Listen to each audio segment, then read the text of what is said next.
Notre effet domino cette semaine peut se résumer par l'équation suivante, pas franchement glamour d'ailleurs. 1. Les Européens et surtout les Français, c'est bien connu, consomment trop de médicaments.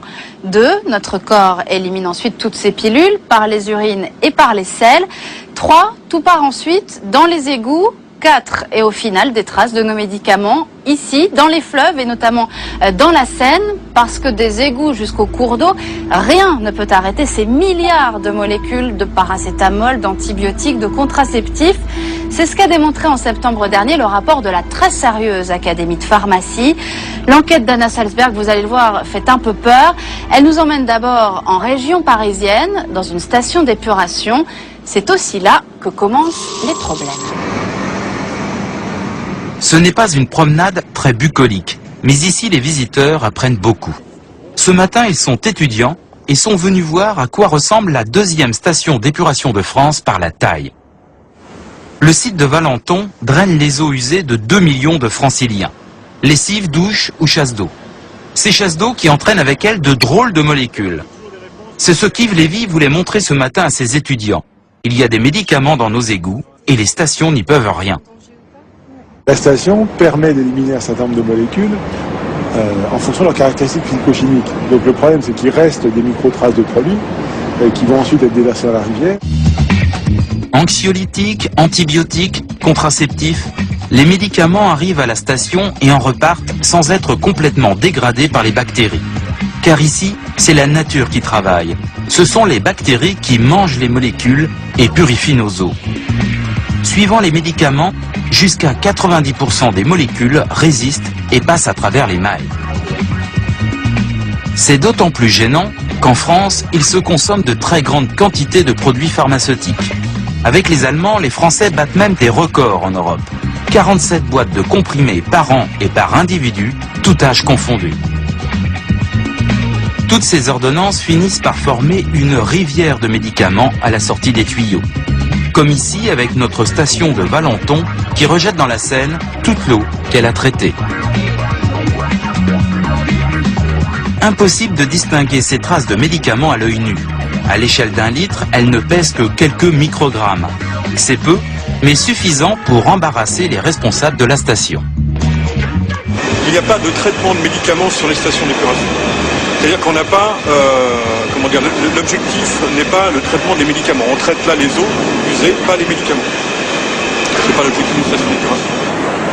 Les stations actuelles n'ont pas été conçues pour ça, mais elles pourraient être modifiées pour filtrer les molécules médicamenteuses. Il faudrait ajouter de la technologie au travail des bactéries. Pour traiter les eaux d'égout, ce qu'on veut, c'est pouvoir le plus rapidement possible traiter le maximum de choses. Et on utilise pour ça des systèmes les plus biologiques et les plus naturels possibles. Donc, comme tous les systèmes biologiques, ils ont des limites. Si on veut pouvoir passer ensuite à un niveau de pureté supérieur, il faut passer à des traitements beaucoup plus sophistiqués. Or, le coût de cette technologie est élevé et ne correspond pas à ce qu'on doit pouvoir utiliser pour le traitement des eaux usées.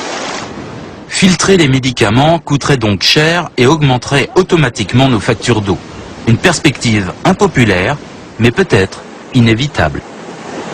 Voilà, donc vous l'avez entendu, aujourd'hui, les stations d'épuration françaises ne mettent pas les moyens pour éliminer les médicaments. Résultat, les poissons de nos rivières sont sous pilules et sous antidépresseurs.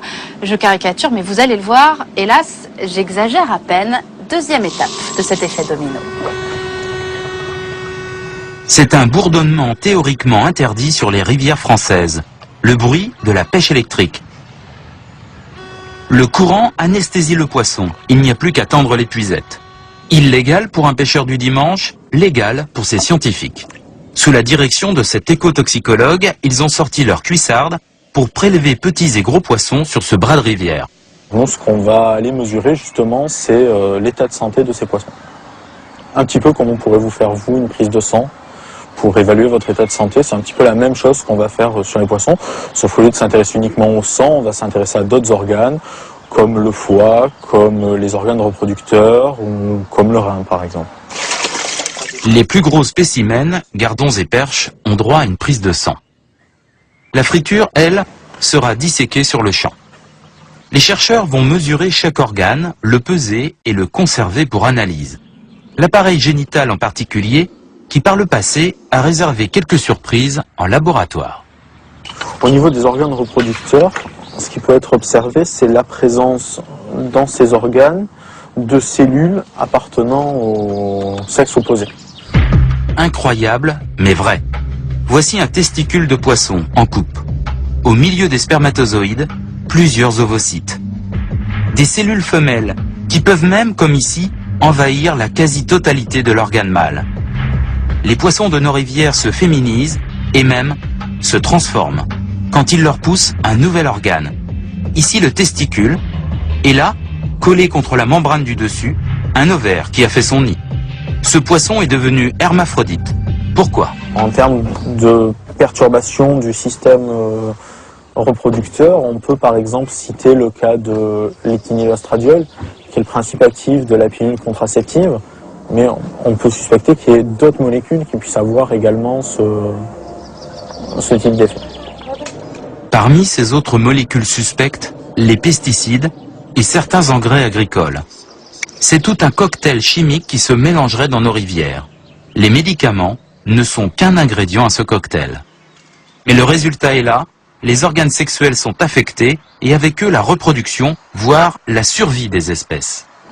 Voilà, la pilule a donc fait de nous des femmes libérées. Elle a en revanche transformé les poissons en hermaphrodites. Alors on va maintenant regarder ensemble ce schéma. Vous vous souvenez, nos eaux usées qui partent dans les égouts, qui arrivent ensuite dans la station d'épuration. À ce stade, l'eau n'est toujours pas potable, elle a besoin d'être diluée. Alors on va la reverser dans la rivière.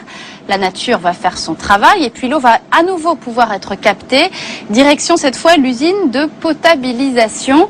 Cette fois, ouf, enfin, l'eau est devenue potable. Elle peut donc revenir jusque chez nous, dans nos robinets. Alors, me direz-vous, après un tel parcours du combattant, est-ce que nos molécules médicamenteuses sont toujours là? Eh bien, pour certaines, oui. Elles ont été incroyablement résistantes. Alors, est-ce que ça veut dire que lorsqu'on se servira un verre d'eau du robinet, on prendra d'une certaine manière un peu la pilule et un peu du Prozac? Écoutez ce qu'en pense cet expert. On ne peut plus exclure l'hypothèse que les résidus de médicaments qui se retrouvent dans l'eau, y compris dans l'eau potable, puissent avoir un impact sur la santé humaine associé à une foule d'autres composants chimiques. Ça, je crois qu'aujourd'hui, il y a un consensus dans la communauté scientifique. On n'exclut plus ça catégoriquement. On n'exclut rien, mais on ne prouve rien non plus. Difficile d'avoir des certitudes à l'échelle de l'infiniment petit. Difficile aussi de s'y retrouver parmi les milliers de molécules fabriquées par l'homme.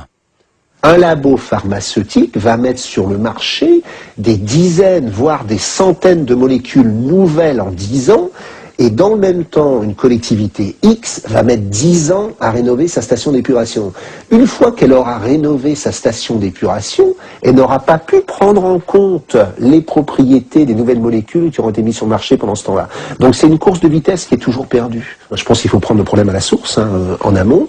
Déjà, regarder de plus près s'il est pertinent, indispensable, qu'on consomme autant de médicaments. Est-ce qu'il ne faut pas quand même réduire notre consommation de médicaments? L'idée, c'est quand même que tout le monde se mobilise, chacun à sa place, pour et ne pas se dire finalement on va mettre ça sous le tapis, on a d'autres urgences, on a d'autres priorités. Non, ce qui est en jeu, c'est la santé publique. Et on ne peut pas jouer avec la santé publique, c'est pas possible. Une enquête signée Anna Salzberg qui ne donne pas vraiment soif. Allez, on va maintenant tenter de noyer notre chagrin, non pas dans l'eau, mais dans la musique, puisque dimanche, c'est la fête de la musique et de l'été pour tous les Européens. Ça va swinguer dans les rues de France et d'Allemagne. Voilà.